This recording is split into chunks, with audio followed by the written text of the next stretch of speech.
And welcome everyone. Woo! Wow, swirling, wow, crazy. The seventh spotlight on. It is absolutely my pleasure to be here and welcome an extraordinary guest. Now, the interesting thing, I'll give a quick backstory. Greg and I have actually only met a few times. And we've talked about this already. It was like I was halfway around the world, he was the other half. We were always sort of crossing paths, meeting very briefly at conventions or events.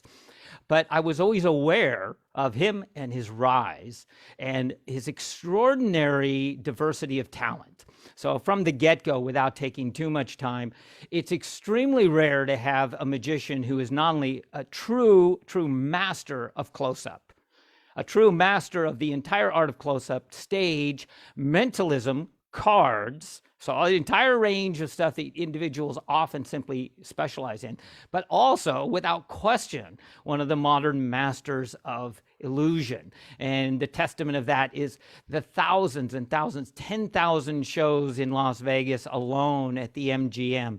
Just an extraordinary resume, if you will. I mean, it's almost, you want to say that, it's just a lifetime achievement.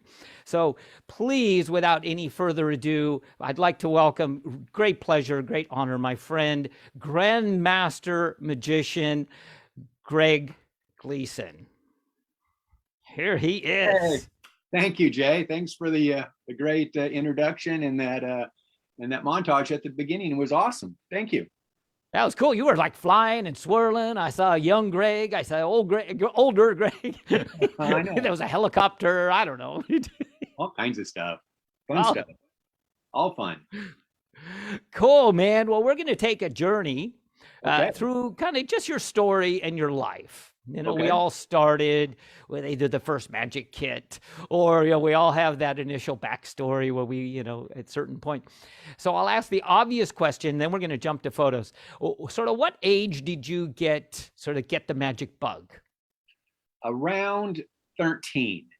I had seen a couple of shows before that, but it didn't really hit me until I was about 13. And then Bill Bixby had a show, the Magician, and that and Mark Wilson's it was Mark Wilson's Magic Circus, which was shown nationwide, and he did the zigzag on that, and I was just like, that is the coolest thing. And then he taught the spot card without really teaching it, but we thought we were learning how to do it, and I was hooked from that. Mark Wilson, Magic Circus, and Bill Bixby, the Magician. Very cool. And that is any one of our generation, we're basically the same age. All of us have a similar story. That same sort of, we saw the wonderful world of magic. We saw the Magician. We saw Mark Wilson when we were a bit younger. But these were all these great influences that sort of, I always say, that set the stage, but also set the bar. We recognize if we were going to play in that arena, we had to be that good. Exactly. And then Doug Henning entered the picture and even raised it more. And it was like the specials he was putting out was groundbreaking, the magic he was doing. Absolutely. Again, so 100%. Again, you and I are basically the same age. Now, you grew up in Kansas. Is that correct? Actually, grew up in Helena, Montana, and lived there until I was in fourth grade. So that's where I'd seen a couple magic shows, but it didn't get the magic bug. Moved to Dallas, Texas in fourth grade, and actually was there when I got the magic bug. And there was a magic shop in downtown Dallas called Magic Land, and that's where Mark Wilson actually started. When he was young, he was a demonstrator there. And my dad took me down there one time, and I bought the Chinese sticks and the What's Next, and I was on my way. I was went to the library and got all the books and put together my own show. But those were the two staples in my show at that point: the Chinese sticks and What's Next. I love that. Yeah, everyone is going to have similar sort. We got the bug, we found a Yeah. magic shop, and we got the couple of things that got us up and going. Okay, I'm going to quickly do a shout out because a bunch of people are chiming in. We've got Carlos David. He's a rock solid sort of supporter fan of everything. Spike Nordstrom, the Wolf Wizard. Speaking of Montana, Yeah. he's a amazing magician, wizard, mystic up in Montana. There So is. shout out to Spike. We've got Paul Goodbody in England. So we're already spanning the globe with me in Awesome. Australia, you in Las Vegas. Who else we got? T Raw Nero. That's a new one coming in. Hey, is that Raw? Yeah, T-Rav Nero. Yay, excellent. He says, hey, Greg. So thanks for joining us. And just as anyone new, especially, that you can share this. You can share the at any time. You just pop share and it can, share it out. And of course, the recording will be up. Okay, now we're going to take some photos. I'm going to actually disappear while I show you some photos because I let Greg, and I just happen to have a few of the older photos, which are always fun. And here we go. Tell us about this, Greg.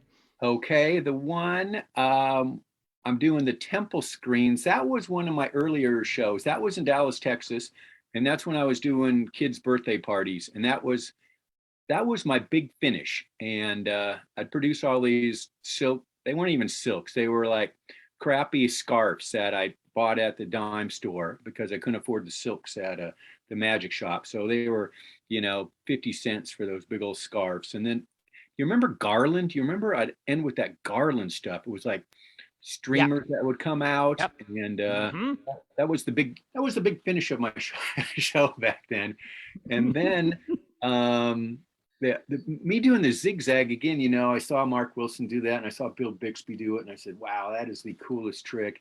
And when I was in high school, Paul Osborne put out some plans, and I ended up buying those plans and actually built that in high school wood shop. And that was me in college doing it at a local bar. The drinking age was only 18 when we were in college. And so it was a bunch of 18, 19, 20-year olds. And there I am, doing a show in a bar, finishing with the zigzag. Amazing. Now because you're a whole lot of the things you've done, you've not only as a creator, that's another thing I didn't really emphasize, but I didn't realize you made your first zigzag as well. That's epic. While everyone else is making their little bowls and their other things, you're going to the wood shop teacher going, I want to make this. You want this? I could just imagine him like, what the? I know, it was funny because I'm in Kansas at that point, and everyone's making gun racks for their inside the car for the back of their their truck. We had people had guns in their trucks in high school back then in the late 70s, and I was going, no, They hung them on the back. I know you. Exactly, the gun rack, man. I know. I was going, no, I want to build some magic tricks. And even in junior high, I took mechanical drawing and metals and woods and everything in junior high in Dallas. And the magic shops, Milson Worth built these beautiful props back in the 70s, and they were always on the top shelf at the magic shop, and they were $70, $80. And if I had $7 or $8 at the magic shop, I was lucky. So but I would look at those props and go, I sure wish I had one. So I had to build them myself. So that's what I was doing in junior high, was actually building the smaller props. That's interesting because before I go to this next picture, I'm going to say that often the ones who end up being the best creators, it's by you have no choice. It's the same with me. I never had the money to buy any of the expensive stuff, so I had to make it. People say, well, I had no choice. As you say, I saw something on TV or I saw this. I'm going, I got to figure this out. My first zombie, I figured out because I couldn't afford the $20 or whatever it was. So wait a minute, I think I got this one. I took a coat hanger. I had to buy the Miracle Ball. Do you remember that? It was like it was a plastic cup. It was a plastic cup and a styrofoam ball. And that's right. Well, some of the things were total junk as well because the paper route, I'd be like, 2 weeks of paper route to buy one thing that was going to be the greatest. I'd get it. I'm like, are you kidding me? Okay, so without going too far, let's go some more photos. These are two amazing historical photos. Okay, the one on the right, it's on my right. I don't know if you're watching if it's on your right, but I'm doing the linking rings. That's actually a high school talent show. And I learned the linking rings. Doug Henning did it on his second TV special. And you know, they didn't no one had video equipment really back then. I had a cassette recorder. So I had the cassette recorder up to the TV and I could listen to Doug doing the linking rings. And then I found out it was Symphony of the Rings by Di Vernon. So by actually getting the Symphony of the Rings pamphlet or booklet and then listening to Doug do it, that's how I ended up learning how to do that routine. The second picture, believe it or not, that's a Super X. And that was when I was in college. Uh, What's interesting about that picture, though, is this was before Photoshop. That was actually, that picture won, it was in the newspaper and it won a lot of awards because that was a triple exposure. I was only in the picture for one of the exposures and it was a time exposure. So I could move my hands to give it that blurred effect. And then I stepped out of the picture and the photographer just tilted the camera 2 times to create the illusion of the girl being at a different height. And so it's a triple exposure and it created that really, really cool picture from 1982 or 1983. Excellent. I love that. Now I think we have one more. So while we're at this, just kind of roll with that. Then I'll do another shout out to people jumping in. Okay, okay. This is later. There was the last ones I was in college, and then I'm gonna go off the magic line for a few seconds, and this is all after I got back into magic. As soon as I got out of college, I was doing magic in a nightclub, and it was in Kansas City. It was a $3 million nightclub in 1984, and which was a lot of money for a nightclub back then. And I was hired as a magician, but within a week or two, they said, "Hey, Greg, you really know what's going on. Do you want to be the entertainment director of this nightclub?" And I said, "Yeah, that would be fun." And then 6 months later, they said, "We like you. Why don't you want to be the manager of this club?" And I go, "Oh, okay, I'll do that." I mean, I'm only 23 years old running a $3 million nightclub. And then another nightclub called me up and said, "Hey, you're doing a good job running that club." It's like it was in Columbus, Ohio. "You're doing a great job running that club in Kansas City. You want to come run ours?" Now I'm only 24. It's like, okay, I'll run that one. And then, and then all of a sudden I'm in Dallas running 2 or 3 clubs. And when I'm 26, I go, I'd make a lot more money if I owned my own club. So in 1987, I opened my own nightclub called The Basement, and it was in Dallas. And it turned out to be like an iconic nightclub. It was kind of like the CBGB of New York or the Whiskey Go Go of LA. It was where all the musicians wanted to perform and all the touring musicians would hang out. And that was, can you go back to that picture though? Yeah, absolutely. So all of that, I was doing all these nightclubs. And then when I was 30, I said, if I don't do magic full time, I'm never going to do magic. So when I was 30, I sold my nightclubs and went into magic full time.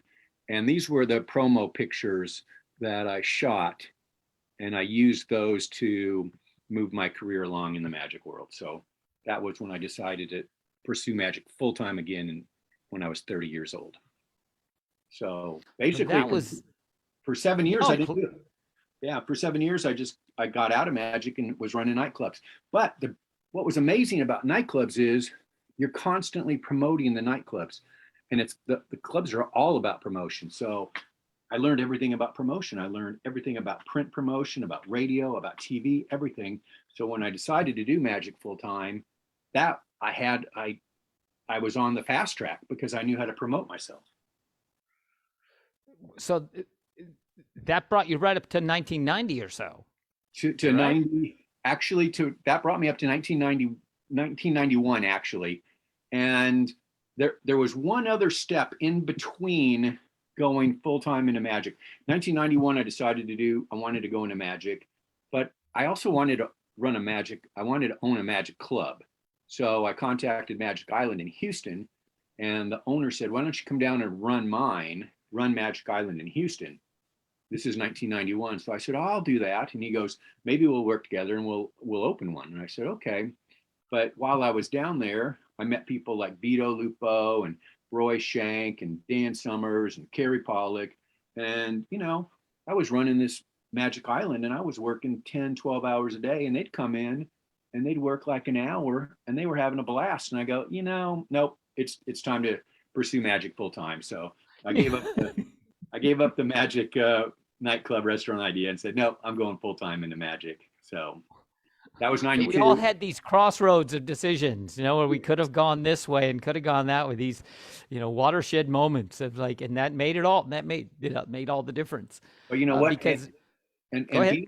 being in Houston and meeting these people, I I already had the magic skills, but I didn't actually have the full show yet, and I didn't have all the connections in the magic world. But meeting these guys, I all of a sudden I had a lot of connections.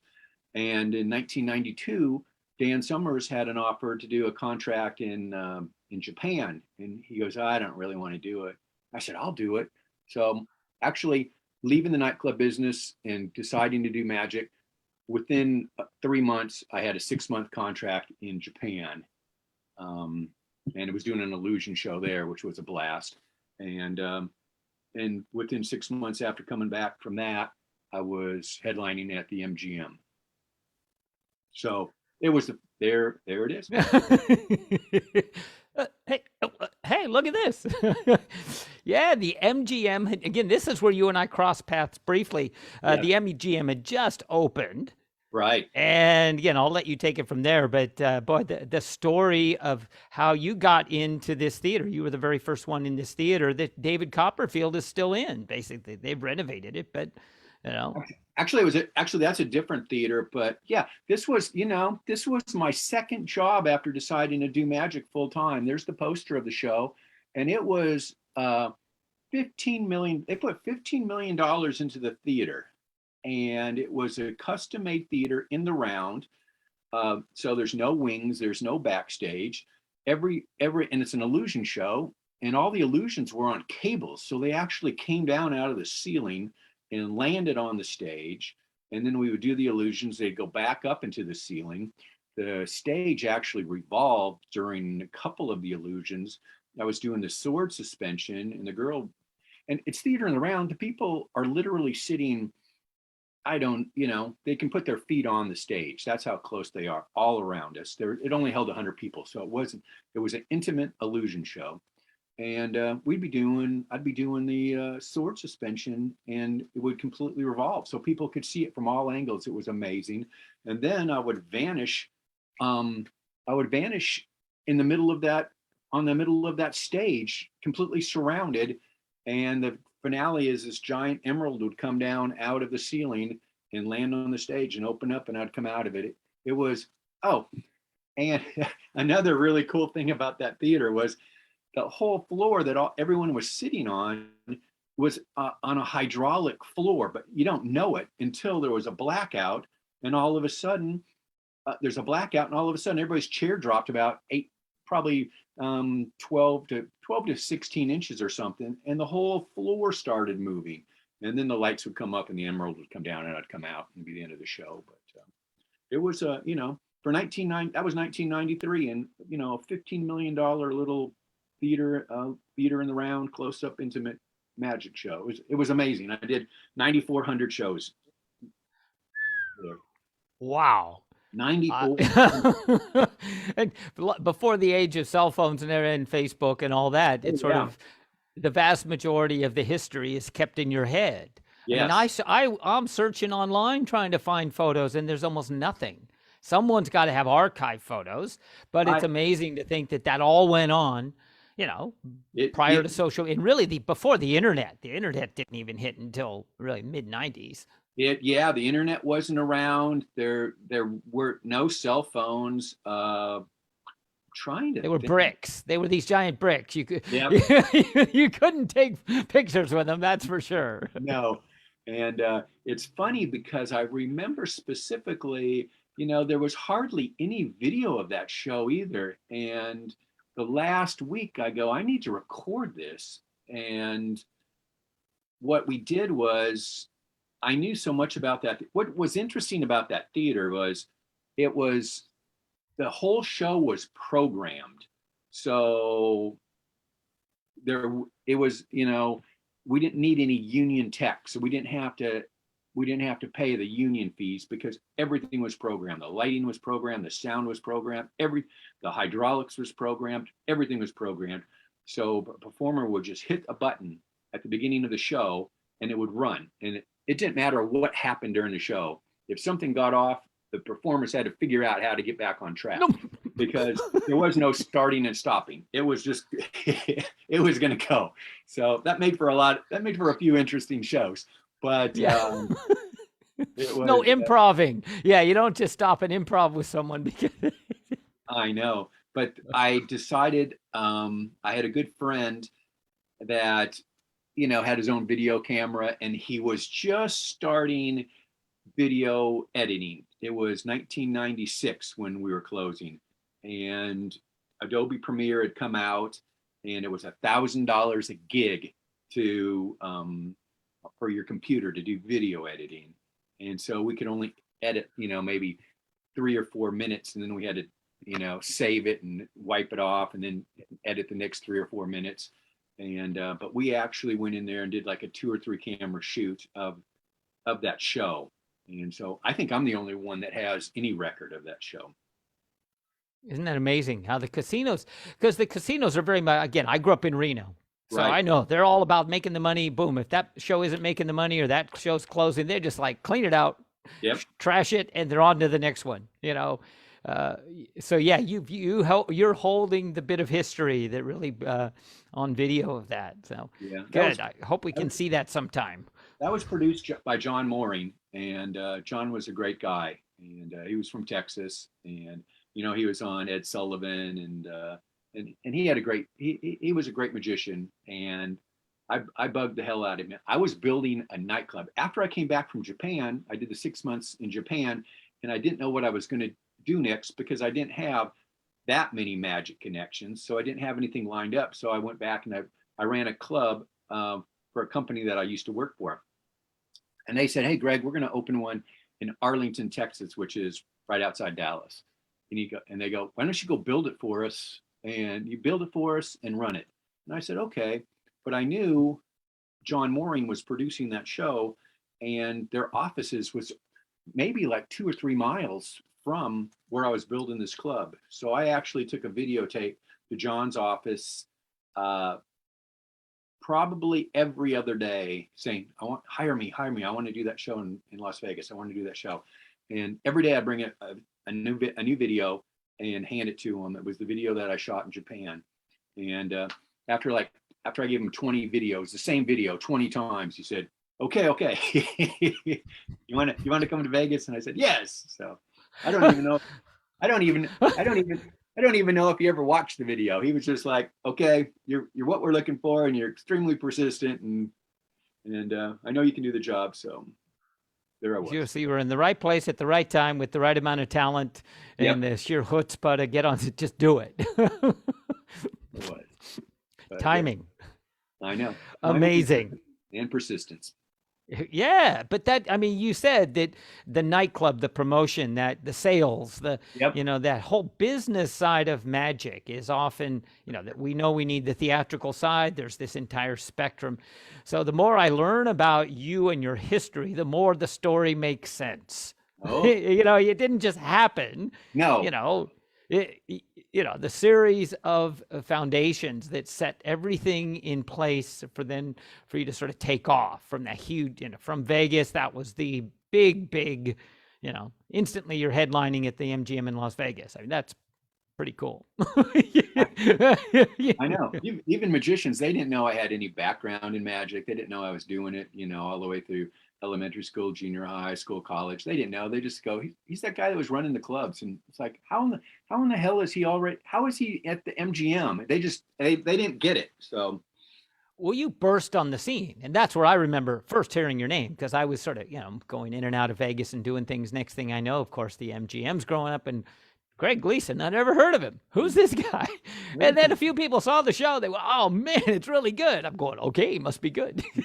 And I never saw it.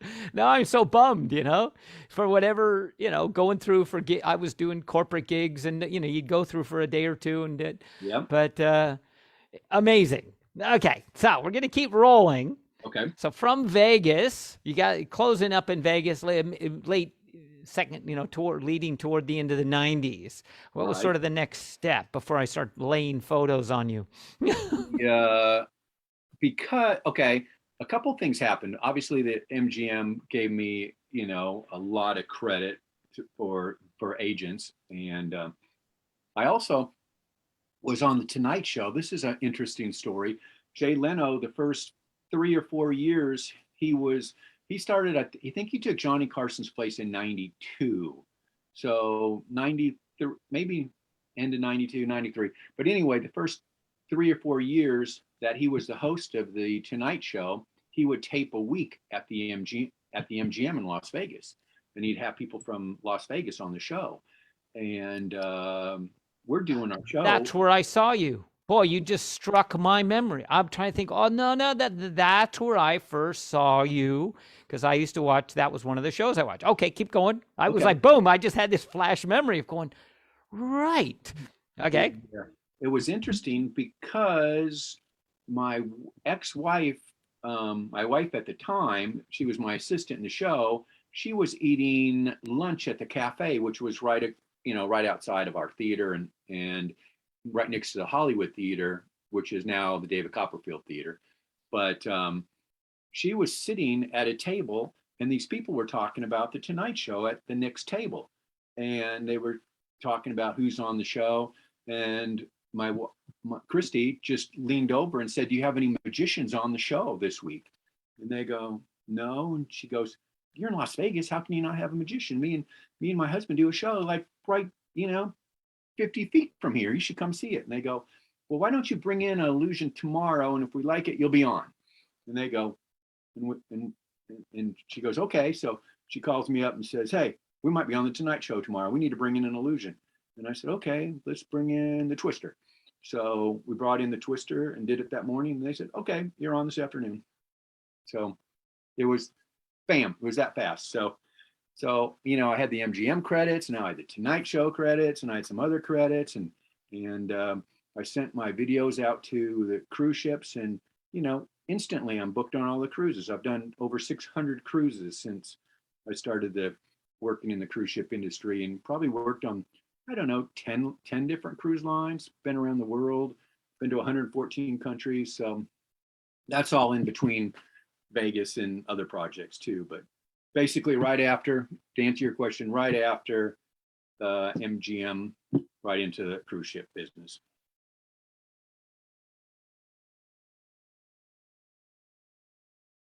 I lose you? Okay. And you told me, a few months ago that we're doing close-up. You were one of the first ones to take the close-up table down front, turn the lights on it, and turn like what Shin Lim and these others are doing now. You were pioneering that 20 years ago on cruise ships, 20 some odd, 25 years ago. Yeah, around 2000, 2001, I was doing these high-end cruise ships, and they'd say, hey, I was doing my illusion show on there, and they'd say, hey, can you go up into the lounge and do magic for like an hour and just like go from table to table? And I did that like once or twice. I mean, when I was in college, I was doing restaurant magic. So, I know that game. And the problem with doing it on the cruise ship is when they advertise you're going to be up there, coming to your table to do magic, they get up there. But if you spend 5 minutes at someone's table, people might be waiting an hour because there might be 12 or 15 tables. So it's like, and then you can only do 5 minutes. You can't even really get into a good close-up set. So I go, this isn't really working. I said, can we try it in the theater and they had a they had a broadcast team, and they had a video screen and a camera. And I said, can we bring the camera in and just put it on the close-up mat and have a video screen? And I started doing that. And the first, I only had like 20 or 30 minutes of material when I started doing that. And it was going over really well. We would try it in the afternoon. But then I got really, really, I saw the potential of that. And I started really focusing on that also. And that developed into an hour close-up show. And actually, so by 2004, I was probably by 2003, 2004, I was doing an hour close-up show on all the ships, also doing my illusion show, but doing the close-up show. And then in 2012, I just said, I'm not even going to bring these illusions anymore. I'm just bringing a deck of cards, and I'd sit down in the main theater, the 1,500 seat theater, and do my close-up show. So, and that, like I was sort of saying, is that became it was unheard of. Yeah, everyone doing close up. I mean, and I was doing close up in the Magic Castle close up room by the mid '90s. It was always in these intimate settings, right? I mean, and even if it was a small part in a big show, it was like, all right, now we're going to go over to the side and do the close up. But to have a full evening close up show, again, as far as I can tell, you were one of, if not the pioneer of this, certainly one of the pioneers, as you say, to just walk in with stuff in your pocket and entertain 1,500 seat theater. I was doing, there in 2008, 9 is when I went into the 1,500 seat theaters, the big theaters doing it. And I would have my one show, which was the illusion show, and I was doing, a flying, and I was doing my table of death, and I was making a helicopter appear. And literally the night before, we would be in there with 7 or 8 stagehands for 4 hours setting up that show. And then we'd have rehearsals in the morning to go over with all the dancers, make sure everything's working, make sure everybody knows their part. And then we'd do our shows, and then it was another 3 or 4 hours of tearing it down. And these comedians would come on the ship all the time, and they would walk out, and they would put the mic stand down, and they go, test, check, 1, 2. They go, okay, we're ready. And I was going, you guys, it's like, look how much work I put in, and you guys, come in and do that. And I said, I'm going to put together a show where I get to do that. And that's kind of motivated me to do that close-up show. And literally it got to the point where I'd have a card table set up on stage, camera focused right on the close-up mat, and I wouldn't even go backstage. I would tell the cruise director, just introduce me, I'll be out in the audience. And so I never went backstage, and I'd be sitting at the bar with the comedians and my friends, and I go, oh, I got to be on stage in 3 minutes. And I just walk down to the showroom, and they'd introduce me, and I'd walk up and do an hour with a deck of cards and standing ovation. I go, thank you. And I wouldn't even go backstage. I would just walk through the audience and go back to the bar. I don't even that's drink. just so cool. That's everybody hungry. See, now I'm kind of jealous. Because in retrospect, I'm really jealous. I'm sure a lot of guys are too. Yeah, it set the stage for what now is considered fairly, again, common. There are close-up shows in big theaters now. So it is. Yeah, it's the trend now, and I keep working on it, and I keep improving it. I could actually sit down for probably 3 or 4 hours. I got so much material for the sleight of hand show. And, we'll come back to that. Okay, we're going to sort of loop around and come back, because I know you just did over the kind of the lockdown period, you did a close-up show, and we'll come back to that story, and that then brings us back to sort of current in Vegas. But I'm going to drop a handful of photos to keep this sort of the multimedia side moving. Now, these aren't necessarily in chronological order, but I just want you to tell the real bunch of nice montage photos of where touring around the world, touring China, touring Masters of Illusions, all these things you've done. Those shots are from China. That was a fun tour, and that's Michael Giles and Chris Mitchell with me. They came in to help me out, and the girl dancers are from Las Vegas. The one in the purple is Janine, and she's actually standing in the center there, in front of the table of death. She worked with me on cruise ships, and she's just a phenomenal dancer and phenomenal performer. She lives in London, but whenever I'm doing shows around the world, she's usually the first person I call to help me out. So actually, all those shots were from a show in China. Yeah, lots of charisma. You can see even when you look, I mean, the smile, the poise, you can tell she's Yeah, everything. I mean, most of the shots there are obviously of her. Yes, we see you, but she's as well equally highlighted. To me, we often underestimate the importance of assistants. yeah, It's, and oh, they're just no, no. They can make or break the show. All yeah. right, so we will keep moving. Here we go. Here's another one. We got blast from the, and there she is again. There she is, and yep, and that's China again. It's I did some big tours in China, and they wanted the Big Illusion show. So that show was probably hour and 15 minutes, and probably had, I don't know, 15 or 16 major illusions in it. And this was like 2012, 2013, and that was the first time I got to work with video walls, and it just enhanced the look of the show so much. Yeah, that takes us to this next one, which may have been the same tour. Again, the Yeah, video wall, as you say, these LCD, yeah. LEDs, LCD screens behind were just amazing. It was that was one of the China tours, and I remember that scene. That's disembodied from Owen's Magic, and Alan Zagorski had that at a convention in Las Vegas in maybe '96 or something. And I saw that, and it's all automated. All the doors open by themselves, and it's really cool. And I wanted to buy it back then. I go, how much is it? He goes, 20,000. I go, 20,000. It was it was like just like being back at the magic shop when I was 12, looking at the $80 props. I go, I can't afford that. And and after some really good years performing, I ended up being able to buy that. And by having some of these amazing props, it opened more doors.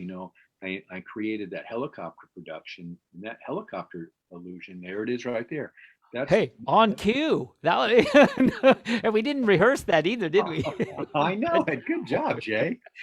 But yeah, that I wasn't the first one to make a helicopter appear by any means, but Mike Michaels created a helicopter, and I go, that's really cool. He was going, great, you need one, and I was like, yeah, I probably do, but I didn't know how to make it appear yet. I didn't want to do. I don't like black art. I'm not a black art fan at all. Sometimes I do a few things with black art, but it's self-contained black art. When the whole stage has to be black, I'm not a black art fan at all.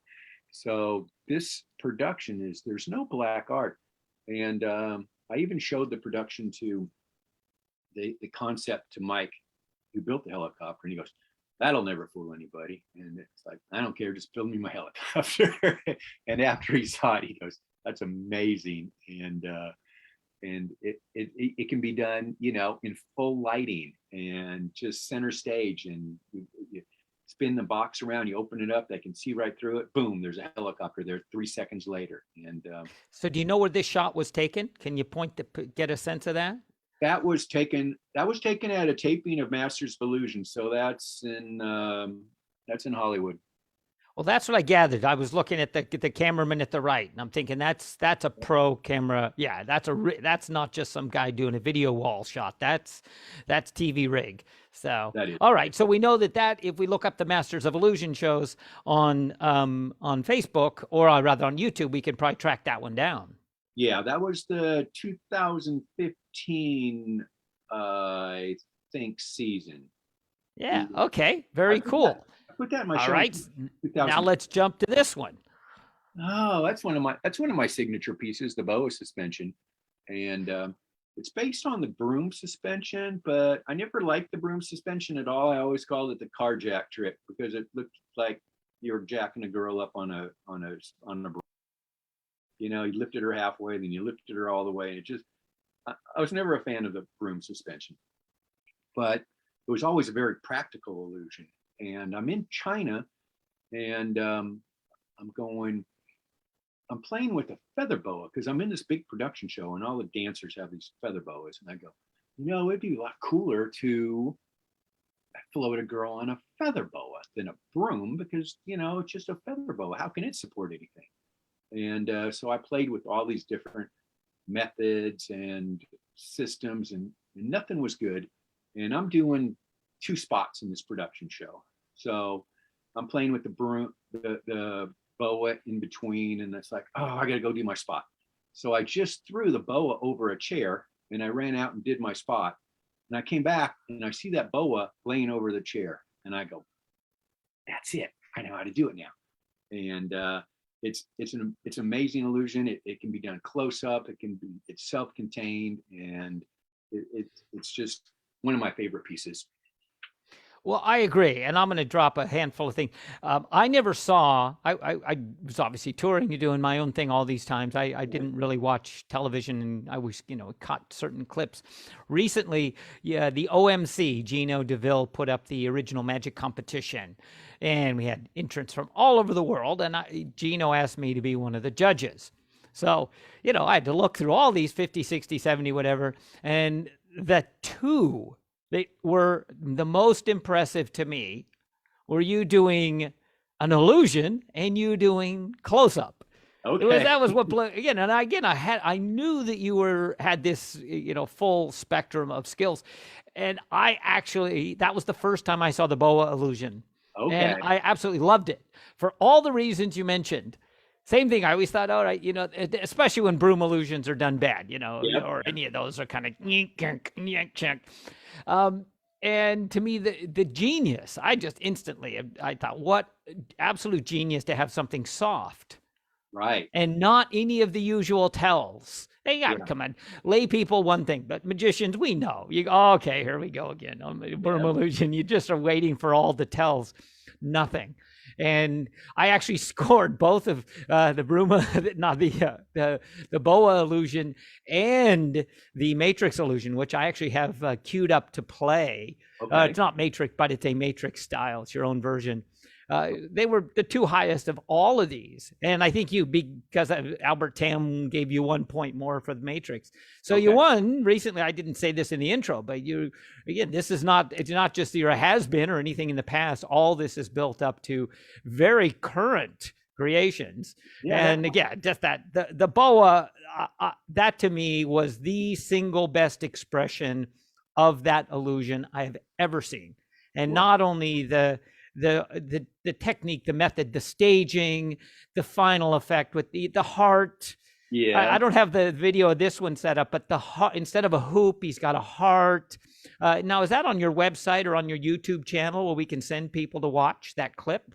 It is it's on GleasonMagic.com, and it is on my Facebook. On my Facebook, there's actually maybe 2 or 3 different versions of it. It has my version when I was at the Venetian.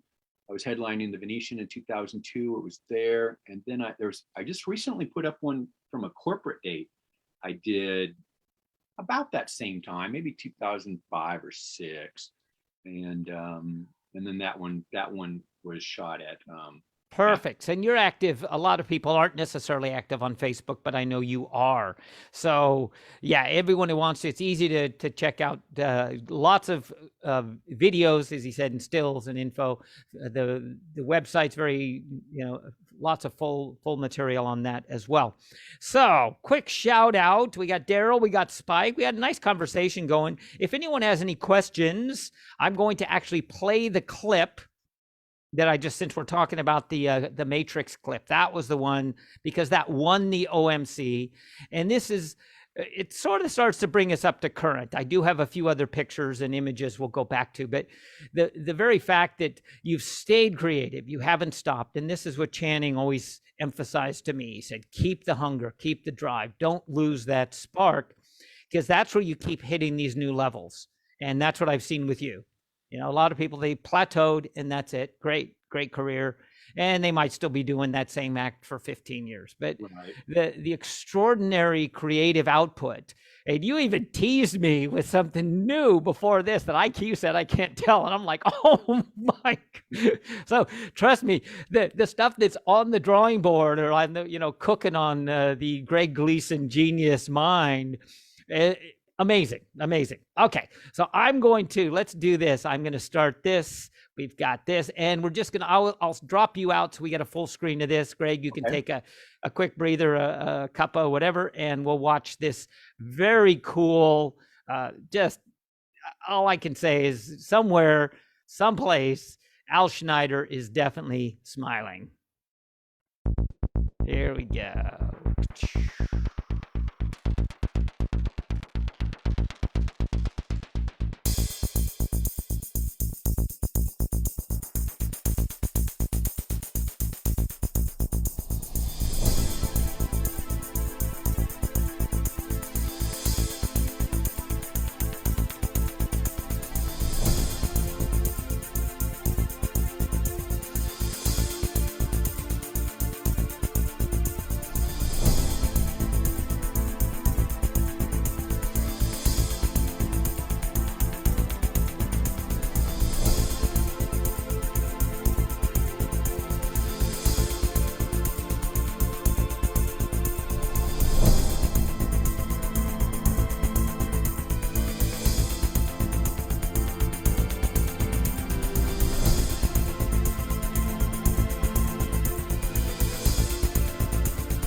I love that. That there Thank are you. a class of effects, routines throughout I've seen in life that not only do they fool me in the truest sense, but I don't want to know. There's a point that I always say the left brain is always trying to figure it out, the right brain is enjoying it. And when an illusion becomes so good, I just shut off the left brain. I'm just gone. And again, that's a fairly current one. That's one of your newer, certainly more recent creations. Yeah, that was about a year ago. I put out a product called Quantum Coins, and it did really, really well. And then I was playing with them, and I go, "Hey, I can do this." And I called Sherry, my girlfriend. She lives here, and I go, "Sherry, come here, take this for me." And and that was like, like the second time I did it. I go, "Watch this." I think I did it once, and I go, "Sherry, come tape this for me." And then I put it up on Facebook, and it got a lot of people liked it.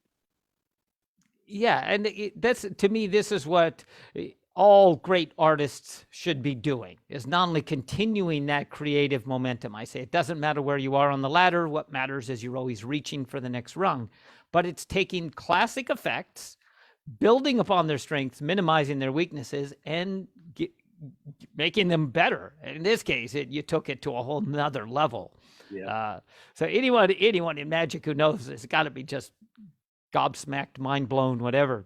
So once again, I've congratulated you on this so many times, but every time I watch it, I appreciate it again. So, okay, now I'm going to actually go back. A couple of things. You talked about these big theaters. And I Right. wanted to just kind of quickly go back before we go all the way forward. That's a seriously big theater. That was the Coliseum in right outside Toronto, and that was on the Masters of Illusion tour. Oh, I don't know, 2016 or something, maybe 2000. Yeah, probably 2016. And we did two shows that day. The matinee, that theater holds 5,000, so they sold out the main show, the 7 o'clock show. They sold it out right away, 5,000 seats. So they put a matinee in and sold 3,500 seats to that. And we did that. I don't know, maybe it was 2 o'clock or three. I don't know what time it was, but it was in the afternoon. So we did a show in the afternoon and then came back and did a sold out show that night. And Amazing. and that was fun. And that was, again, that was still a theater, but we even toured arenas, and that's an experience. That's like when it seems like you're almost a rock star because you walk out there and there's 7,000-8,000 people screaming. So Hmm. Magic's been very fun. So Yeah. Okay, so we'll jump right to this one. Nice visual, colorful. Wow. that was in China, and that's an amazing illusion where there's so many different possibilities you can do with that. And the first time I actually bought that from Dick Foster. He had a show here in Vegas called Spellbound that was at Harrah's for years. And when I moved to Las Vegas in 1993, Tim Cole and Joaquin were doing this illusion. And Tim and Joaquin would jump in that top box, and you could see him through that grid, and fire would shoot up, and then all of a sudden the box would open up and there'd be two girls there, and Joaquin and Tim would be in the audience. And when that went up for sale, I go, I need that. So I put that in my big two ring illusion show. There we go. Cool. And this, I think, was a TV show, right? This was on Yep, TV, or was this on stage? that's TV, and that's the Wakeling sign. Yeah. Just I love doing all the signs. I do the double signs. I have the Pendragon Clearly Impossible, like the Wakeling sign. The Harbin bow saw is one of my favorites. But this is a really fun piece, and there's a lot of comedy in it, and it's a great mystery, and I just I have a great time doing that, and that was a fun shoot doing that. That's Michael Giles and Chris Mitchell helping me there too. Cool. Okay, so now I kept the best for last. Okay. Yeah, yeah. I'll just set this. I'm not even going to come back on screen. To me, this is one of the greatest magic photos. It's right up there with the best of the best magic photos ever. And the fact that it was shot live, this was not staged. Yeah, That's as cool as it gets, ladies and gentlemen. that is one of my favorites too by far. And yep, it's the water levitation. Obviously, the water's not on at that point, but it had been, and she's soaking wet and probably water dripping off of her. And that's Janine, from the girl from London. That's my assistant from London. And the water levitation, Doug Henning created that. Just a beautiful, beautiful illusion. And yeah, it's just that's one of those illusions that is like I'm going to make that full screen while you talk about it, okay? Okay. You keep I want to tell us about where this was. I'm just going to let everyone check this out, because as I was putting this whole thing together, I just kept coming back to this and saying this is one for the ages. That was also in China, and that was, yeah, it was definitely in China. It was. I'll tell you about that illusion. It's one of my favorites to do because it is like you're really doing magic. That girl lays down. My version's a little bit different. She's on that platform before I'm up there, and she's got the water going up and down, and she's playing with the water, and then the water stops, and I walk up on the platform, and she lays down, and she and the water come up at the same time. And it's like you're really doing magic. I mean, that water's coming up, and the girl's floating, and then you make a gesture, and the water stops, and she's floating and goes up and down, and then you pass the hoop over, and the water comes back up, and she's getting soaked, and I'm getting soaked. But it's just one of those pieces of magic that I just love doing, and it seems like it's real. I agree, and I remember when I saw Doug do it for the first time. Yep. To me, it was just like we talked about with the Matrix. To me, it took the idea your usual float levitation just to a whole nother level, both Yep. theatrically, as you say, because the water, because all of the things you mentioned, and again, you've taken this to once again. We stand upon the shoulders of giants. We Right. take what Doug did. We take what these greats, Mark Wilson and all these others, they handed us the ball, Yep. and a handful of us are still running with it. Which again, I'll come full circle. This is why I'm just so impressed with not only what you've done, this incredible body of work that can close up to stage, how much ground you've broken, but that you're still you're creating. So that's going to bring us, I'm going to have you quickly tell us, because we all got sort of as Franz said, we got our butts kicked a few years ago with, everyone got hit by surprise. And you went out to Kansas City, is that right, to run a close-up show? I did. My mom's still out there. My brother and sisters are still out there, and I had an opportunity. There was a space available that I could use for 6 months, and I said, you know what, I'm going to go out there and do a close-up show for 6 months. And I ran it on Fridays, Saturdays, and Sundays, and just had a blast. It was like it was a close-up show. I had a big 85-inch TV right behind me. The video camera was in the ceiling, so it was just right down on the close-up mat. The theater held 100 people, and it was such a fun experience. And right now, I'm talking to a couple of venues here in Las Vegas to possibly be doing that here. So, and again, it was just a huge growing experience because I got to do a show on cruise ships. I only get to do it once a week, but here I was doing them 3 days a week, and it was like I can change things daily. And my show, even though I've been doing all this, for the last 20 years on cruise ships, all of a sudden in 6 months, it just doubled or tripled the amount of material that I developed for that show. So Fantastic. So then, as you said, then that kind of brought you back to Vegas. And Yep. I know from us talking that you're sort of looking at venues and stuff. So we wish you the absolute best of luck with that. You're working on a Netflix special, from what I understand. Yes, I So, am. and then also, yeah, if you want to talk about that at all, please feel free to jump in. It's in the works, and it's moving along, but I don't really talk about it too much because it's one of those things that you just, sometimes they go and sometimes they don't. But Yeah. well, so far it's full steam ahead on it. So Excellent. Good. And I totally get that. In the world of production, you got 3 or 4 pans cooking away, and you just sort of, well, I hope this one's going to go, especially with Netflix and these others, because it's not in the ball is in their court. They have to go through their Exactly. committees and decide if and what and when they're going to do it. So, right, you have but certainly, go ahead, please. yeah, you have no control on that when you're doing shows. When you're out there doing your own theater or going to casino theaters, and then you have control. But on TV projects, you don't have any control. So Yeah. we'll And see are what you doing happens. the Master's Illusions? I know those are backing up. Are you working with those? Any of those again? Here's what happened in 2000. What year is this? 2022, 2022. 2021. I was there and I taped like 5 or 6 episodes, and for some reason it didn't get aired. Again, you never know about TV. So they just taped again in February. So I'm assuming they're going to combine last year's and this year's. So yeah, I should show up 5 or 6 times this summer on Master. Now that sort of reconfirms what I've heard as well. Again, Yeah.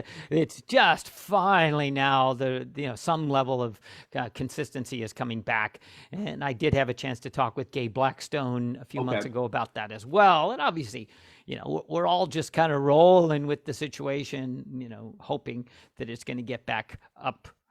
What I call the new normal, which is, a mixture of this. I mean, here we are, we're halfway around the world. We're webcasting to a number of these. I will do a quick more shout out. Sherry Long. Sherry Long says you're still the best. Yeah. My honey. Sherry, great to have you jump in. That's my honey. Hi, honey. Joel Spence from Australia.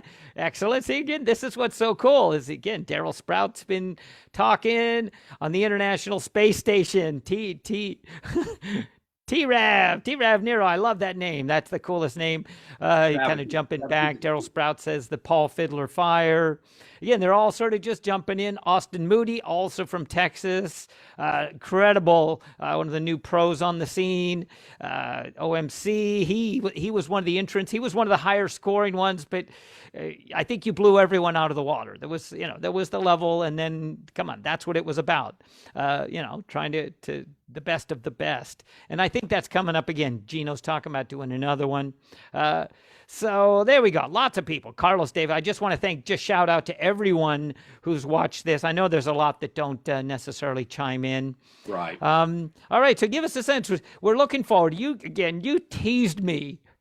Just as we were doing this prep, you kind of, here's this new thing. I'm like, another total mind blowing.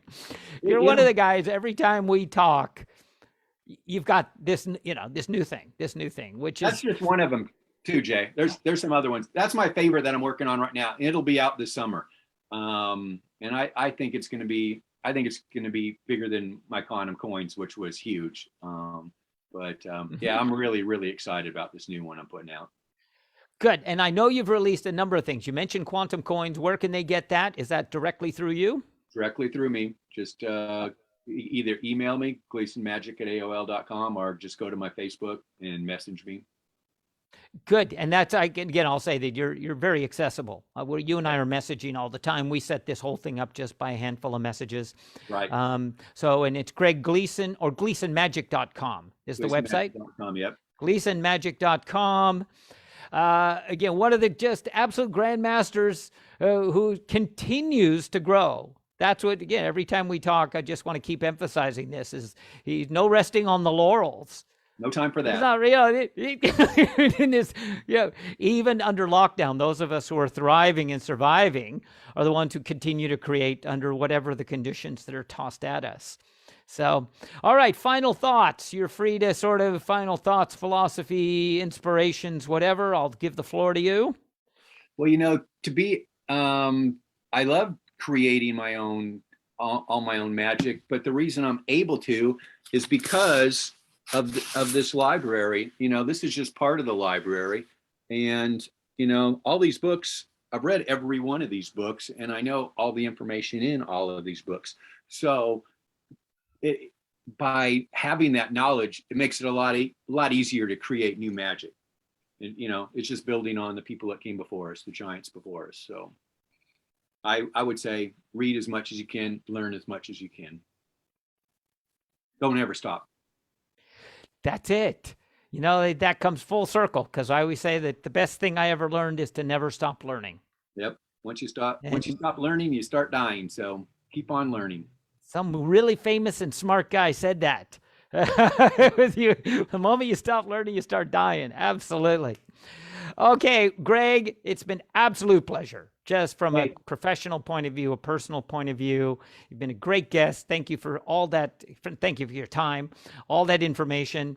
I look forward. I've got some projects as well that are cooking that you and I will certainly be talking about. Hopefully we can collaborate on some creations and otherwise. So stay tuned. But again, Facebook, you can easily find Greg. He's got a bunch of stuff, not just the quantum coins, lots of things available. And so reach out to him, touch bases. Greg, great to see you, man. That's all I can, just huge, healthy, strong, continuing to thrive and create one of the true movers and shakers of our art. Thank you so much, Jay. It was a pleasure being here with you for this hour. Awesome. Cheers. See you soon. Take care. Okay, and there we are. Wow, spotlight on number 7. If you watch these, we went from Franz Harari to David Goldrake to Eric DeCamps, kind of so we've gone close up to stage, the original, and then Jonathan Todd and Diana Zimmerman, and all the way across. Every single one of these episodes are available to watch. I'm going to start dropping them up onto the YouTube as well, because some people, if you're not on Facebook, fair enough, but they're all on the in the archives, even on the Academy of Illusions page, so you can go back and look. Every single one of these chosen for a reason. Each one of these is a unique individual who is foundation, the key, how they've affected the art of magic, where it's close up to stage, right across the board. And I'm talking to our next star in a few minutes to confirm for next week. So stay tuned on that. Lots of projects in the works. I'm very active, of course, on the Facebook page, but the magic page, The Art of Wonder, that's strictly for magic. And of course, the Academy of Illusions as well. So if you just watch what's going on there, those both keep abreast of what's happening. The recording of this will be instantly available. Huge thanks, final thanks to Greg Gleason. You are awesome. Just one of the true greats. So here we go. We are out of here.